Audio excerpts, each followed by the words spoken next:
Hello guys, welcome to the first session of Sure Short Prelims 2026।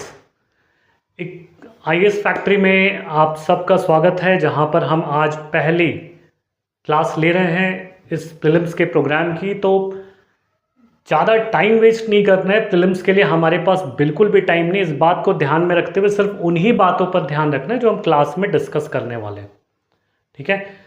तो सबसे पहले अपने मन में इस बात को फिट कर लें कि आपका 2026 में प्रीलिम्स क्लियर हो रहा है और क्लियर हो गया है, ठीक है। इसको फिट कर लीजिए, क्योंकि अब इसके बाद जो दूसरा काम रह जाता है सिर्फ वो ये कि आपको इस पे काम कैसे करना है। क्लियर तो आपका हो चुका है, पहले ही रिजल्ट आ चुका है, बट अब इस पे काम क्या करना है, ताकि जो आपके दिमाग ने तो मान लिया है लेकिन उसको अब पूरी दुनिया को दिखाना है। तो चलिए यहाँ से शुरुआत करते हैं हम कि भाई कैसे आपको इस जर्नी में, मतलब इस जर्नी जो अब हमारी स्टार्ट होने वाली है, इसमें कैसे पार्टिसिपेट करना है, कैसे खुद को इन्वॉल्व करना है, ठीक है। तो चलो फिर एक काम करते हैं। आज जो पहला टॉपिक लेते हैं वो एक छोटा ही टॉपिक लेते हैं, क्योंकि फर्स्ट सेशन है, ताकि हम धीरे धीरे चीज़ों को स्पीड अप करें। जैसे जैसे हम चीज़ें समझते जाएंगे हम फ्रीक्वेंसी और इंटेंसिटी और टाइमिंग क्लास की सब कुछ बढ़ाते जाएंगे। फिलहाल हम आते हैं अपने एक टॉपिक पर, जिसको हम बेसिकली अगर हम ज्योग्राफी से स्टार्ट करें तो एक टॉपिक है लैटिट्यूड एंड लॉन्गिट्यूड, है ना। Latitude and longitude. अब देखो, इस पर भी 6th क्लास की एनसीईआरटी है हमारे पास, है ना, या certificate in physical and human geography वो भी है। लेकिन इन सब को कैसे यूज़ करना है वो हम करेंगे लाइव सेशन में। फिलहाल हम जो इम्पॉर्टेंट बातें हैं वो समझ लें। मैं बार बार कहता हूँ, इस कोर्स का एक दूसरा पार्ट है लाइव सेशन, जो कि बहुत ज़्यादा इंपॉर्टेंट है, इससे भी ज़्यादा। तो इस क्लास को देखने के बाद, इस सेशन को देखने के बाद उस सेशन तक जरूर पहुँचे आप। देखिए, लैटिट्यूड एंड लॉन्गिट्यूड पृथ्वी पर आप सबको पता है इन जनरल। मैं बार बार कह रहा हूँ, ये प्रीलिम्स की क्लास है तो हम लोग पढ़ा नहीं रहे हैं, वो फाउंडेशन क्लासेस में हम लोग इसको डिटेल में करते हैं। यहाँ प्रीलिम्स पर फोकस करते हुए सिर्फ ये जानना ज़रूरी है कि लैटिट्यूड इन लाइन्स को कहते हैं जो हॉरिजॉन्टली ग्लोब पर दिखाई देती है। कहाँ पर? ग्लोब पर, मैप पर या एटलस पर, ठीक है, हॉरिजॉन्टली। दूसरा जो लॉन्गिट्यूडनल लाइन्स हैं, ये ग्लोब पर कैसे दिखाई देती है? ये ग्लोब पर दिखाई देंगी खड़ी, यानी वर्टिकली, ठीक है, पूरी तरह से वर्टिकल दिखाई देती हैं। तो ये जो लाइन्स दिख रही हैं हमें, एक तो लॉन्गिट्यूडनली और लैटिट्यूडनली, ये किसी भी प्लेस, कोई भी स्थान, उसकी लोकेशन मैप में, एटलस में, ग्लोब में कहाँ है, उसको जानने में हेल्प करती है। कौन सी लाइन्स? लैटिट्यूड और लॉन्गिट्यूड। अकेले कोई भी नहीं, ना तो अकेले लैटिट्यूड ना अकेले लॉन्गिट्यूड। अब यहाँ पर मोटी मोटी बातें कर रहे हैं हम, क्योंकि सिर्फ प्रीलिम्स को ध्यान में रखना है। तो ये जान लो कि जहाँ पर भी, सपोज यहाँ पर कोई एक प्लेस है जहाँ पर ये लाइंस कट कर रही हैं, इस प्लेस का नाम कुछ भी है, XYZ। तो X नाम का एक प्लेस है, और इस प्लेस कहेंगे कि भाई ये मैप में कहाँ है, ग्लोब में कहाँ है, धरती पे नहीं। तो वहाँ पर अगर देखेंगे कहाँ है, ग्लोब में, मैप में, एटलस में, तो जहाँ पर ये लॉन्गिट्यूड और ये लैटिट्यूड एक दूसरे को कट कर रही हैं, उसी जगह पर ये प्लेस है। वो तो है, लोकेटेड है, एटलस में ऑलरेडी लोकेटेड है, लेकिन हमें पता करना है कौन सा प्लेस ग्लोब पे कहाँ लोकेटेड है। मान लीजिए एक प्लेस है X, एक स्थान है X, ये ग्लोब पे कहाँ लोकेटेड है, तो कैसे पता चलेगा? अब इसको कोई लॉन्गिट्यूड मान लेते हैं, 70 डिग्री लॉन्गिट्यूड, और इसको मान लिया हमने 50 डिग्री लैटिट्यूड, ठीक है। 50 डिग्री अक्षांश और 70 डिग्री देशांतर, लॉन्गिट्यूड। X स्थान को काट रहे हैं, इसको काट रहे हैं, X नाम के प्लेस को काट रहे हैं, यानी X नाम का जो प्लेस है वो कहाँ पर अवस्थित है, लोकेटेड कहाँ है? तो सिंपल सी बात है, 70 degree longitude and 50 degree latitude पर ये लोकेटेड है। ये तो एटलस में बता दिया, मैप पे बता दिया, ग्लोब में बता दिया। अब अगर हम इसको पृथ्वी पर ढूंढना है, क्योंकि हमारा मेजर काम क्या है, पृथ्वी पर स्थानों को यानी प्लेसेस को लोकेट करना, ना कि ग्लोब पे। बट ग्लोब के रेफरेंस से हम आसानी से अर्थ पे भी लोकेट कर सकते हैं, इसीलिए हम ग्लोब, मैप या एटलस का यूज़ करते हैं। तो यहाँ पर तो ग्लोब का तो ये पता हो गया, एड्रेस किसका हो गया, ये ग्लोब का हो गया, मैप का हो गया या एटलस का हो गया, ये उसका एड्रेस है। अर्थ पे एड्रेस क्या होगा? अर्थ पे क्या होता है, जितने भी लैटिट्यूड और लॉन्गिट्यूड हैं वो 1 डिग्री के अंतराल पर, 1 डिग्री के अंतराल पर माने जाते हैं, खींचे नहीं जाते। खींचे तो सारे लैटिट्यूड्स का ग्लोब पर खींचना पॉसिबल है? नहीं पॉसिबल। इसलिए इंपॉर्टेंट लैटिट्यूड और इंपॉर्टेंट लॉन्गिट्यूड ही ग्लोब पे खींचे जाते हैं, सारे खींचना पॉसिबल नहीं है। तो 1 डिग्री का मान के चलते कि हर 1 डिग्री पे एक लैटिट्यूड या लॉन्गिट्यूड है, और लैटिट्यूड का भी मान लिया कि भाई लैटिट्यूड लॉन्गिट्यूड है, तो इनका डिस्टेंस जो यहाँ है वो तो डिग्रीज में है, यहाँ पर जो डिस्टेंस है वो डिग्रीज में है, लेकिन अर्थ पे इनका डिस्टेंस किलोमीटर में हो जाता है। पृथ्वी पर इनका डिस्टेंस क्या होता है? किलोमीटर में हो जाता है। जैसे 1 डिग्री इक्वल टू लगभग 111 किलोमीटर, ठीक है, 1 डिग्री बराबर 111 किलोमीटर। ये कहाँ है? पृथ्वी पर। तो पृथ्वी पर 111 किलोमीटर लैटिट्यूड, अक्षांश का क्या है? ये डिस्टेंस है।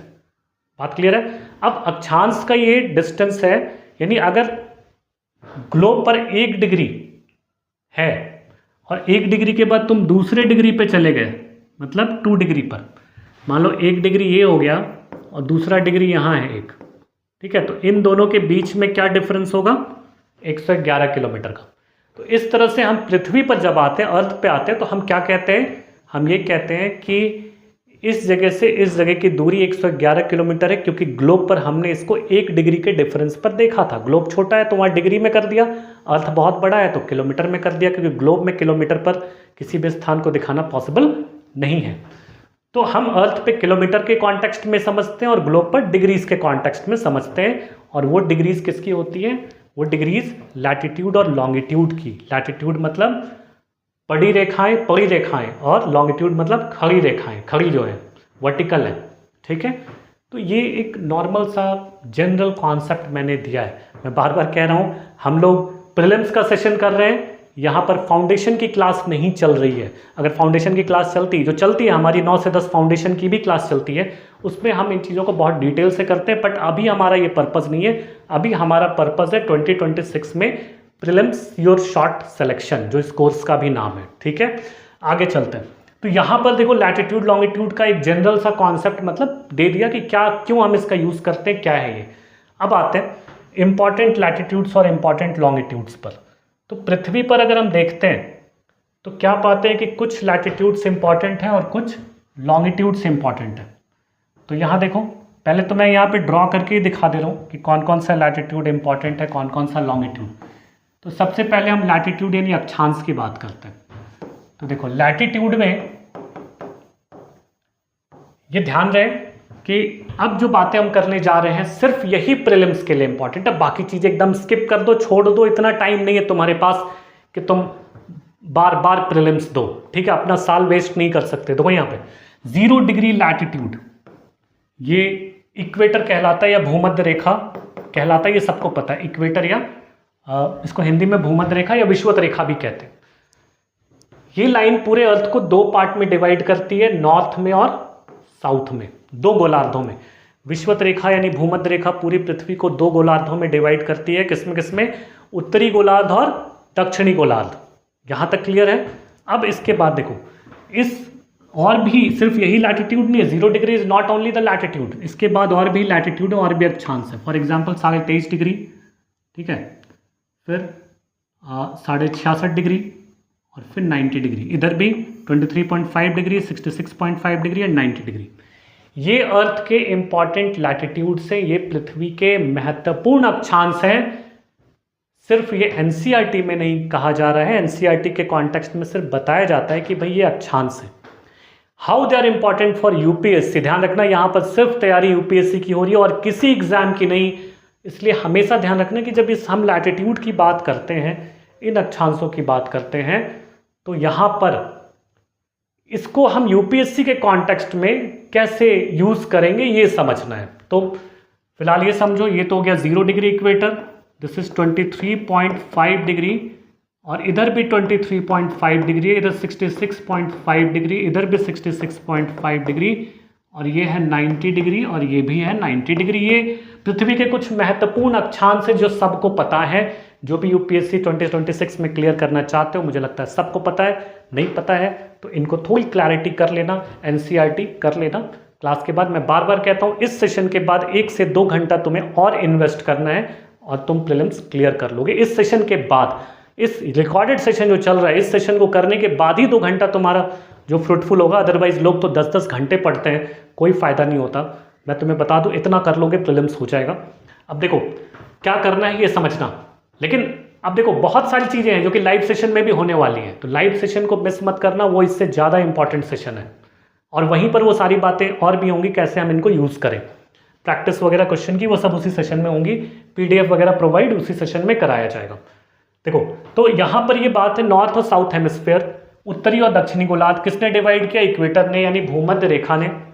और ये इंपॉर्टेंट लैटिट्यूड्स हैं, महत्वपूर्ण अक्षांश हैं। इनके नाम भी है काफ़ी सारे, जैसे देखो इसका नाम क्या है, अगर तुम देखते हो तो इसका नाम है ट्रॉपिक ऑफ कैंसर, यानी कि कर्क रेखा। ठीक है, अगर मैं इसको यहाँ पे लिख दूँ तो तुम्हें भी पता है कि ये क्या है, कर्क रेखा है। अब सिर्फ कर्क रेखा जानने से नहीं होगा कि this is topic of cancer, अब हम जान गए, अब हम प्रीलिम्स क्लियर कर लेंगे, ऐसा कुछ भी नहीं है। इसका इम्प्लीकेशन, इसका एप्लीकेशन, ठीक है, इसको किस कॉन्टेक्स्ट में हम यूज़ करेंगे, इन सारी चीज़ों की जानकारी हम लेंगे यहाँ पे। तो टॉपिक ऑफ कैंसर है, और सॉरी ऊपर वाले पे कैंसर लिख दिया, 1 मिनट रुक जाओ, इसको मैं हटा के यहाँ पे, तुम यहाँ पे लिखोगे आर्कटिक सर्कल। ये है आर्कटिक सर्कल, यानी आर्कटिक वृत्त हिंदी में कहते हैं। This is topic of cancer, यानी कि कर्क रेखा। ये है तुम्हारा 23.5 डिग्री, कितना 23.5 डिग्री नॉर्थ, ये नॉर्थ है, ये भी नॉर्थ है, और ये साउथ, ये भी साउथ, ये नॉर्थ पोल और ये साउथ पोल। ये तो पता ही है क्योंकि 0 डिग्री नॉर्थ और साउथ में पूरे अर्थ को, पूरे पृथ्वी को 2 भागों में डिवाइड कर रहा है, उत्तरी और दक्षिणी गोलार्ध। ठीक है, आर्कटिक सर्कल, कर्क रेखा, और ये क्या है, ट्रॉपिक ऑफ कैप्रिकॉर्न, यानी मकर रेखा। ये भी पता है सबको, फिर भी मैं शॉर्ट में बता रहा हूं क्योंकि इनका इंप्लीकेशन बहुत ज़्यादा है आगे आने वाले टाइम में। सिर्फ लैटिट्यूड लॉन्गिट्यूड नहीं, पूरी ज्योग्राफी ही नहीं, पूरा सिलेबस, पूरे सिलेबस में इनका इंप्लीकेशन अगर तुम्हें देखने को नहीं मिला तो मुझे कहना, मैं तुम्हें इस चीज़ को पूरे सिलेबस से कनेक्ट करके दिखा सकता हूँ, पूरे UPSC के सिलेबस से। और लोग क्या करते हैं, सिर्फ NCERT पढ़ के चले जाते हैं और वो जानकारी लेके कि बस हमारा काम हो गया, दैट्स इट। ऐसा कुछ भी नहीं है, ध्यान रखना, ऐसा कुछ भी नहीं है, क्योंकि धीरे धीरे तुम्हें, मैं बोलूँगा नहीं, तुम्हें खुद ही समझ में आ जाएगा। जब सारे सेशंस और सारी चीज़ों को फॉलो करते रहोगे तो तुम्हें खुद ही समझ में आएगा कि एग्जैक्टली तैयारी कैसे होनी चाहिए थी और हम कैसी कर रहे हैं। ठीक है, हम नहीं, मतलब वो सारे लोग, इंडिया के वो सारे लोग कैसी तैयारी कर रहे हैं जिनका सिलेक्शन नहीं हो पा रहा है, रुक रहा है। तो देखो यहाँ पर फिर से मैं बता दूं कि ये टॉपिक ऑफ कैंसर, मकर रेखा, और यहाँ पर Antarctic circle. Antarctic circle means Antarctic वृत्त। ठीक है, अंटार्कटिक वृत्त ये है। ये तुम्हारे जो सर्कल्स हैं, इंपॉर्टेंट लैटिट्यूड्स है, इसको कहते हैं साउथ पोल यानी दक्षिणी ध्रुव, और ये है नॉर्थ पोल, उत्तरी ध्रुव। तो these are the important latitudes. बस फिलहाल तो इतना जान लो और इसको दिमाग में फिट कर लो कि ये इंपॉर्टेंट लैटिट्यूड्स हैं। सिर्फ इतना बोल देने से नहीं होगा, हर जगह यही कहा जाता है they are important latitudes, but मैं तुम्हें कह रहा हूं कि ये इंपॉर्टेंट लैटिट्यूड सिर्फ इंपॉर्टेंट नहीं है, ये तुम्हें क्यों इंपॉर्टेंट है, कैसे इंपॉर्टेंट है, कहाँ इंपॉर्टेंट है, किस हद तक इंपॉर्टेंट है, किस कॉन्टेक्स्ट में इंपॉर्टेंट है, ये सारी जानकारी के लिए सेशन चल रहा है। प्रीलिम्स टारगेट जो 2026 का हमने इसीलिए शुरू किया, ताकि वो बच्चे जो बार बार जिनका प्रीलिम्स रुक रहा है वो आप प्रीलिम्स रुकना बंद हो जाए और 2026 में तुम इसको क्लियर कर लो। ठीक है, अब आते हैं, देखो ये सारी चीज़ें ध्यान रखना, इन सारी चीज़ों को अब अपने लॉन्ग टर्म मेमोरी में फिट कर लेना है। इसके लिए हम लोग रिवीजन की जो स्ट्रैटेजिक क्लास है वो भी चलाने वाले हैं, ताकि तुम इन बातों को ना भूलो जो आज हम पढ़ रहे हैं। ऐसी हर सेशन में जो हम बातें करेंगे उसको तुम अगले सेशन में नहीं भूलने वाले हो, इस बात का ध्यान रखना। इतना जान लो, ठीक है, इतना जान लो। अब इसकी जो डिटेल है वो तुम्हें PDF में थोड़ी बहुत मिल जाएगी। थोड़ी बहुत का मतलब प्रीलिम्स के लिए जो ज़रूरी है, वरना इस पर तो पूरा चैप्टर है, 6th क्लास के NCERT में चैप्टर है, पूरा चैप्टर GC लियोंग में दिया हुआ है और भी कई जगहों पर है। उसको नहीं करना, इतना कुछ नहीं आता, इतना बल्कि जो मटेरियल लेकर घूमते हो ना मार्केट से, वहाँ से प्रीलिम्स क्लियर नहीं होता। प्रीलिम्स क्लियर यहाँ से होगा, ये मैं बार बार कह रहा हूँ, तुम करके देखो और तुम देखना सिर्फ 2-4 क्लास के बाद ही तुम्हें समझ में आ जाएगा, हाँ इसी क्लास से प्रीलिम्स क्लियर होगा। और इसके बाद जब तुम्हें स्कैन करना आ जाएगा, स्कैन करना समझ जाओगे, और तुम खुद फील करोगे तुम अगर इस क्लास को मिस करते हो तो तुम इस 2026 के प्रीलिम्स को भी मिस कर रहे हो। ठीक है, ध्यान रखना इस बात का जो मैं कह रहा हूँ। अगर 2026 में सच में जीएस में क्लियर करना चाहते हो, मैं बार बार एक बार कह दूं, सीसेट की क्लास नहीं होगी यहाँ पे, मैं पहले भी कह चुका हूँ, ताकि तुम कल को ये ना कहो कि सर ने कुछ और कमिट किया था और कर कुछ और है। ऐसा यहाँ पर नहीं होता है। हमने पहले ही कह दिया कि भाई जो जीएस की क्लास होगी यानी बनाए जाएंगे जो में आते हैं। सीसेट पर तुम कैसे भी ध्यान दे दो, कहीं भी ध्यान दे दो। हाँ, सीसेट में मैं गाइड जरूर करूंगा, तुम्हें गाइड कर दूंगा, बट उसकी क्लासेस नहीं होंगी। ठीक है, डोंट वरी। अभी बहुत सारी चीज़ें होने वाली हैं।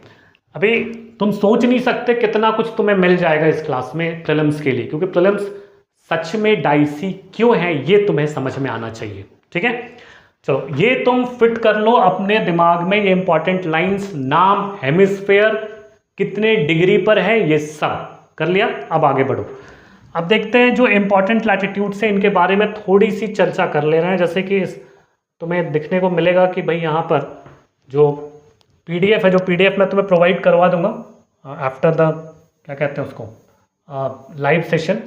तो देखो यहाँ पर पीडीएफ में कई सारी चीज़ें दी हुई हैं जो तुम्हें मिलेगा, तो भी तुम क्वेश्चन करोगे मुझसे कि सर ये कैसे करें, क्या करें। तो मैं तुम्हें ये चीज़ें भी यहाँ पे क्लियर करता चलता हूँ। अब देखो इसको अगर सपोज मैंने जूम किया लैटिट्यूड को, तो लैटिट्यूड को अगर जूम किया तो सबसे पहले यहाँ पे लैटिट्यूड की डेफिनेशन आ रही है। तो ये डेफिनेशन देख लेना बस, इसको कुछ रटने की ज़रूरत नहीं है, देख के एक बार समझ लेना, नहीं समझ में आए छोड़ देना बहुत आराम से। यूपीएससी कभी भी लैटिट्यूड की डेफिनेशन नहीं पूछती है। एकदम इस बात को फिट कर लो, क्या करना है क्या नहीं करना है। हम बार बार हर साल प्रीलिम्स में अपीयर होते हैं और सिलेक्शन नहीं होता है इन्हीं कारणों से। ठीक है, ड्यू टू दीज रीजंस। इस डेफिनेशन को देख लो, समझ लो, पीडीएफ मिल जाएगा लाइव सेशन में, कोई फायदा नहीं है, नहीं भी याद करोगे तो कोई दिक्कत नहीं, इसको स्किप करो, आगे चलते हैं। अब देखो जैसे ही हम आगे चलते हैं यहां पर आते हैं इंपॉर्टेंट लैटिट्यूड्स पर। ठीक है, देखो सबसे पहले तो देखो यहां पर लैटिट्यूड की डेफिनेशन दी थी और उसको बाद में ये सब भी चीजें लिखी हुई हैं, ये सब भी पढ़ लेना। काल्पनिक रेखाएं, they are imaginary lines, obviously latitudes are imaginary lines, वो काल्पनिक रेखाएं क्योंकि पृथ्वी पर नहीं खींची जाती, वो कहाँ खींची जाती हैं, वो खींची जाती हैं हमारे ग्लोब पर, मैप पर या एटलस में, और इसलिए पृथ्वी के संदर्भ में वो काल्पनिक रेखाएं, अर्थ के कॉन्टेक्स्ट में they are an imaginary lines. ठीक है, अब देखो यहां पर आगे चलते हैं। तो इंपॉर्टेंट लैटिट्यूड्स कौन कौन से थे, इसको मैं जूम कर दे रहा हूं ताकि तुम इसको देख सको। इंपॉर्टेंट लैटिट्यूड्स में सबसे पहले इक्वेटर यानी भूमध्य रेखा। भूमध्य रेखा पूरे पृथ्वी को दो भागों में बांटता है। अच्छा, most heated region, tropical climate, ये सब अभी बात नहीं करेंगे। तुम्हें ये दिख रहा होगा कि इसका इंप्लीकेशन और भी है, यहीं से दिख रहा होगा। इसको डिस्कस करेंगे जब हम लोग क्लाइमेट में आएंगे, तब क्लाइमेट के टॉपिक को करेंगे तब। इसलिए मैं बार बार कह रहा हूं, जितना बता रहा हूं उतना ध्यान से समझ लो। प्रीलिम्स नहीं हो गया तो वापस आके मुझे कहना कि सर मेरा नहीं हुआ, और तुम समझोगे कि क्यों नहीं हुआ, क्योंकि वो तुम्हारी वजह थी, तुम्हारा रीजन था। और मैं ये वीडियोस तुम्हें बार बार दिखा दूंगा रिपीट करके कि देखो गलती किसकी है, तुम्हारी ना कि मेरी। ठीक है, ये वीडियोस इस बात का प्रूफ है, इस बात का प्रूफ होगा कि तुम्हारा प्रीलिम्स में अगर क्लियर नहीं करते हो तो तुम इन बातों को फॉलो नहीं कर रहे हो जो मैं कह रहा हूं। कर लो, बस 26 में ही तुम्हारा सारा काम क्लियर हो जाएगा, सारी परेशानियां, जिंदगी की जितनी तकलीफें सब खत्म हो जाती हैं एक ही बार में, एक ही बार में, एक ही शॉट में, जिसका नाम है श्योर शॉर्ट प्रीलिम्स। तो इसको करो। देखो ये जो इसमें वर्ड्स दिए गए हैं तुम्हें अभी ध्यान नहीं देना है, क्योंकि ऑब्वियसली एवरीबडी नोज कि बहुत हीटेड रीजन है, इक्वेटर पे सबसे ज्यादा इंटेंसिटी के साथ हीट आता है। ठीक है, वो बातें हम क्लाइमेट में डिस्कस करेंगे, क्योंकि देखो इंप्लीकेशन तो है क्लाइमेट से है, कहीं ना कहीं इसका सिग्निफिकेंस क्लाइमेट में भी है, तभी लिखा हुआ है। ये तुम्हें अभी इस पर ध्यान नहीं देना है, बट ये दो बातें इसलिए लिखी गई हैं ताकि तुम्हें समझ में आ जाए कि यस, हम सिर्फ इन लाइंस को रट नहीं रहे हैं, इनका सिग्निफिकेंस भी आगे चल के हमें देखना है। ठीक है, बहुत इंटरेस्टिंग तैयारी होती है प्रीलिम्स की। यूपीएससी की तैयारी जितनी इंटरेस्टिंग है मैं बता दूं, इतनी इंटरेस्टिंग प्रिपरेशन तो किसी एग्जाम की है ही नहीं, क्योंकि जितना ज़्यादा इंटरकनेक्शन इसमें है उतना किसी और एग्जाम में नहीं है। अब आगे चलते हैं। देखो तो ये था टॉपिक भूमध्य रेखा। दूसरा क्या है, टॉपिक ऑफ कैंसर। तो टॉपिक ऑफ कैंसर में तुम देख सकते हो कि 23.5 डिग्री, उसी को 23.5 डिग्री लिखा हुआ है, नॉर्थ लिखा हुआ है। नॉर्थ का मतलब उत्तर, उत्तर मतलब उत्तरी गोलार्ध, ठीक है, उत्तरी गोलार्ध, जैसा मैंने तुम्हें बताया था 0 डिग्री डिवाइड करता है ऊपर को उत्तरी गोलार्ध और नीचे दक्षिणी गोलार्ध, northern hemisphere and southern hemisphere.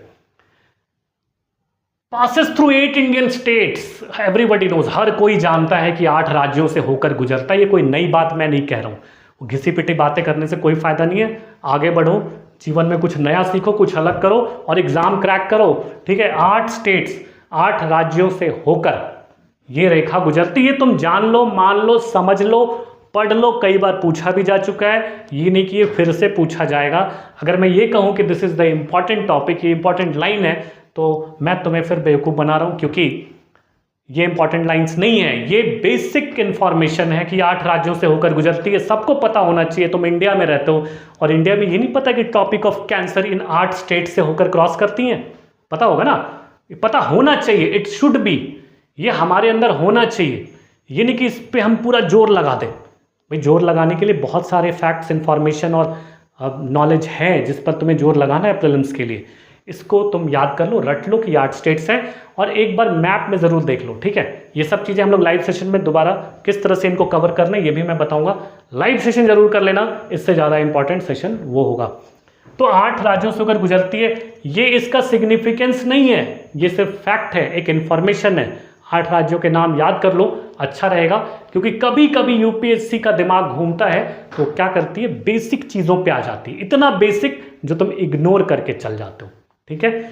और 2-3 साल का पैटर्न देखो तो बहुत बेसिक क्वेश्चंस आ रहे हैं इन चीज़ों से, तो इनको इग्नोर मत करो, इनको रट लो, ठीक है। अब आगे चलते हैं। सन इज ओवरहेड हियर ऑन 21 जून, 21 जून को सूर्य कर्क रेखा पर बिल्कुल सीधा होता है। क्या मतलब है अभी समझ नहीं पाओगे, सिर्फ कर्क रेखा समझो, उसकी लोकेशन समझो, इंडिया से क्रॉस करता है ये भी समझो, और क्या क्या समझना है वो तुम्हें लाइव सेशन में मैं बताने वाला हूं, ठीक है। लाइव सेशन के लिए कनेक्ट हो जाना, जिनको नहीं पता है लाइव सेशन के बारे में वो 9818566719 पर व्हाट्सअप करके मुझे मैसेज कर दो, ठीक है। अब देखो, इसके बाद है ट्रॉपिक ऑफ कैप्रिकॉन यानी मकर रेखा। तो मकर रेखा साउथ में है, ठीक है, यहां पर तुम्हें दिख रहा होगा मकर रेखा कहाँ है, साउथ में है, वो कर्क रेखा ऊपर है, और मकर रेखा कहाँ है, tropic of capricorn is in southern hemisphere. South मतलब साउथ इंडिया नहीं, सदर्न हेमिस्फीयर, दक्षिणी गोलार्ध। इसके भी इंप्लीकेशंस होंगे, ठीक है, लेकिन इंडिया के कॉन्टेक्स्ट में तो कोई स्टेट नहीं लिखा है, क्योंकि इंडिया है ही नहीं यहाँ पे। इंडिया जहां पर है वो ट्रॉपिक ऑफ कैंसर है। क्या है, ट्रॉपिक ऑफ कैंसर। तो उस जगह पर ध्यान रखना कि वहां इंडिया था इसलिए वहां पे वो इंपॉर्टेंट पॉइंट था, यहां नहीं है तो नहीं लिखा है, बट फिर भी ट्रॉपिक ऑफ कैंसर के भी कई सारे इंपॉर्टेंट एस्पेक्ट्स होंगे जो आगे चलकर हम देखने वाले हैं। आर्कटिक सर्कल, यहां पर भी कुछ बातें लिखी हुई हैं, तुम देख सकते हो। इस लाइन के ऊपर एक दिन, 1 day of 24 hour sunlight and darkness in year, ठीक है। एक दिन ऐसा होता है जहां 24 घंटे, है ना, या तो दिन होगा या 24 घंटे रात होगी। ये सब चीज़ें क्लाइमेट में हम समझेंगे, और क्लाइमेट से पहले एक टॉपिक आता है rotation and revolution of earth. उसमें समझने के बाद, उसको समझने के बाद ये इसके जो सिग्निफिकेंस है वो समझ में आएंगे। इसलिए मैं बार बार कह रहा हूँ कि भाई तुम इन जो इंपॉर्टेंट लैटिट्यूड्स हैं उनके नाम और कितने लैटिट्यूड पर हैं किस हेमिस्फीयर में, इतना याद रख लो अभी, ठीक है। आगे चलो।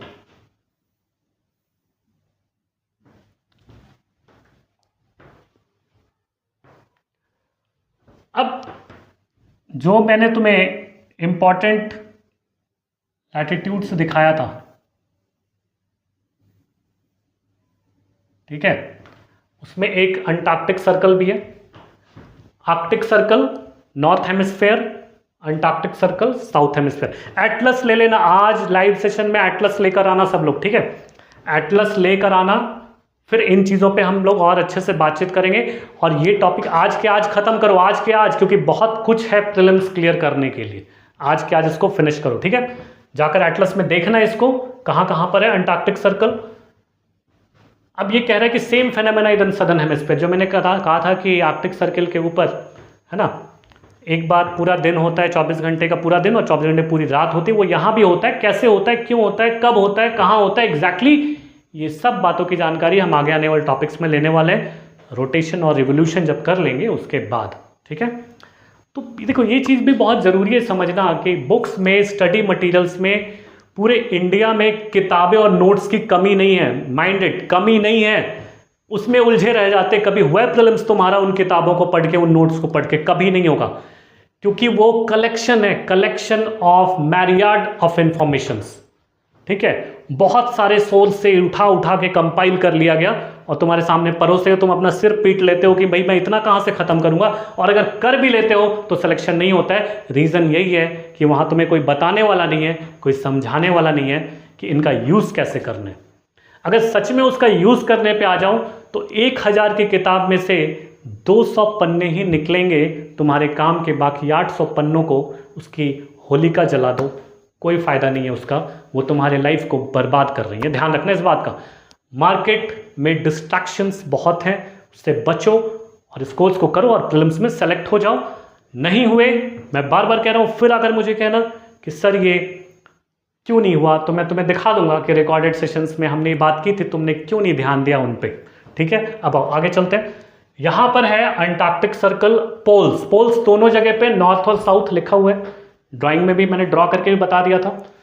अब पोल्स एक्सट्रीम कोल्ड रीजन है, बहुत ठंडे रीजन है, उसका कारण कुछ और है, सिर्फ और सिर्फ जितना कह रहा हूँ उतना याद रखो। आगे चलते हैं। अब देखो यहाँ पर क्या है, की पॉइंट्स फॉर यूपीएससी लैटिट्यूड्स। अब देखो की पॉइंट्स यहां पर दिया जा रहा है, ऑब्वियसली तुम इन की पॉइंट्स को अभी नहीं समझ पाओगे, ओके, लेकिन तुम्हें देखने से तो लग रहा होगा कि ये जो पॉइंट्स हैं ये तो बता रहे हैं कि इनका कोई ना कोई इंपॉर्टेंस आगे बहुत लंबे टाइम तक है, एंटिल योर इंटरव्यू, तब तक ये सारे पॉइंट्स तुम्हारे काम आने वाले हैं। ध्यान रखना, इतने ही नहीं है, इससे कई गुना ज़्यादा जब हम लाइव सेशन में आएंगे, तो जब मैं अपने खुद से तुमसे डायरेक्टली 1 to 1 बात करूंगा लाइव सेशन में, तो चीज़ें और निकल के आएंगी। ये तो पीडीएफ है, इसकी लिमिटेशन है, लेकिन हम लोगों के यानी तुम्हारे भी ब्रेन की कोई लिमिटेशन नहीं है। बस ध्यान रखना कि उतनी जो तुम्हारे पास पावर है ब्रेन की, उसको चैनलाइज करना बहुत ज़रूरी है, यूज़ करना आना चाहिए, नहीं तो वो पावर क्या होती है, धरी की धरी रह जाती है। आगे चलते हैं। की पॉइंट्स फॉर यूपीएससी, क्लाइमेट में है इसका, ध्रुव तारे की ऊंचाई वगैरह, यानी कि यहाँ से क्वेश्चंस भी पूछे गए हैं यूपीएससी में। ठीक है, इसलिए यहाँ पर ये बताया गया है कि अक्षांश, ध्रुव तारे की ऊंचाई, पोल स्टार की जो हाइट थी, इससे भी क्वेश्चन आ चुका है एक बार। अब ये सारी चीज़ें, जलवायु क्षेत्र, जितने भी क्लाइमेटिक रीजन्स हैं, इंडिया का लैटिट्यूडनल एक्सटेंट कहाँ से कहाँ तक है, ये एक इंपॉर्टेंट इन्फॉर्मेशन है जो कि लैटिट्यूड से रिलेटेड है। तो जब तुम भारत का मैप देखोगे, आज मैंने तुम्हें क्या कहा, एटलस देखो, जब भारत का मैप देखोगे, एटलस देखोगे, तो इंडिया का लैटिट्यूडनल पोजीशन देखो, जैसे मैं तुम्हें अगर यहाँ पे इंडिया बना रहा हूँ, ठीक है, इंडिया अगर यहाँ पे तुम्हें बना दिया, देखो तो ये भाई बात ये है कि इंडिया तो है यहाँ पे, लेकिन इसकी लैटिट्यूडनल और लॉन्गिट्यूडनल पोजीशन क्या है, कहाँ चला गया इंडिया, यहाँ बना दे रहा हूँ, देखो छोटा सा बना दे रहा हूँ अभी, ताकि तुम ये पॉइंट भी समझ जाओ, इसमें भी कुछ है नहीं, फटाफट आगे बढ़ो, है ना। ये देखो यहाँ से ये हो गया 8 डिग्री, सॉरी नीचे आ जाएगा, यहाँ पे 8 डिग्री 4 मिनट 3 नॉर्थ, ठीक है, नॉर्दर्न हेमिस्फीयर में, पूरा इंडिया का है नॉर्दर्न हेमिस्फीयर में, इसलिए क्या लिखा, 8 डिग्री 4 मिनट नॉर्थ, ठीक है। और उसके बाद यहाँ है 37 डिग्री 6 मिनट्स नॉर्थ, ये भी नॉर्थ, तो 37 डिग्री नॉर्थ और ये है 8 डिग्री नॉर्थ, दोनों नॉर्थ। इंडिया का ये लैटिट्यूड, ना लैटिट्यूड मैंने बताया था ना, लैटिट्यूड क्या होता है, हॉरिजॉन्टल लाइंस, पगड़ी रेखाएं, तो ये इंडिया का लैटिट्यूडनल एक्सटेंट है। तो लैटिट्यूड के कॉन्टेक्स्ट में इतना भी तो हमें समझ ही लेना है कि भाई लैटिट्यूडनल कॉन्टेक्स्ट क्या है, ठीक है, लैटिट्यूडनल कॉन्टेक्स्ट क्या है ये भी समझ लेना बहुत ज़रूरी है। अब जो भी लैटिट्यूड्स हमने देखे हैं, ये क्लाइमेटिक रीजन्स को भी क्लैरिफाई करते हैं, उनको भी समझा देते हैं, लोकेशंस को समझा ही देते हैं, है ना। हमारे इंडिया ही नहीं, पूरे वर्ल्ड में जो जो कंट्री से क्रॉस करते हैं उनको भी ये समझा देते हैं, ठीक है। तो ये थी लैटिट्यूड से संबंधित बातें। लैटिट्यूड्स में इंपॉर्टेंट लैटिट्यूड याद रखना है, जो मैंने बता दिया हेमिस्फीयर नॉर्थ साउथ, ये सब याद रखना है। और फिलहाल आज की पहली क्लास है तो मैं थोड़ा धीरे धीरे इसको एक्सटेंड करूँगा, और वीक में वैसे तो आधे घंटे की अभी आधे घंटे की जो क्लासेस होंगी, ये रिकॉर्डेड क्लासेस, वो वीक में 3 दिन चलेंगी, ठीक है। फिलहाल कब तक? दिवाली तक। दिवाली के बाद इसकी फ्रीक्वेंसी इंटेंसिटी बढ़ती जाएगी, ओके। तो ये सब बातें ध्यान रखना आज की क्लास से, जो कि लैटिट्यूड से रिलेटेड है। अब मिलते हैं हम कब, कहाँ? लाइव सेशन में, जहाँ इन सब पर और ज़्यादा डिस्कशन होने वाला है, okay. All the best guys, thank you, let's meet again in the next session.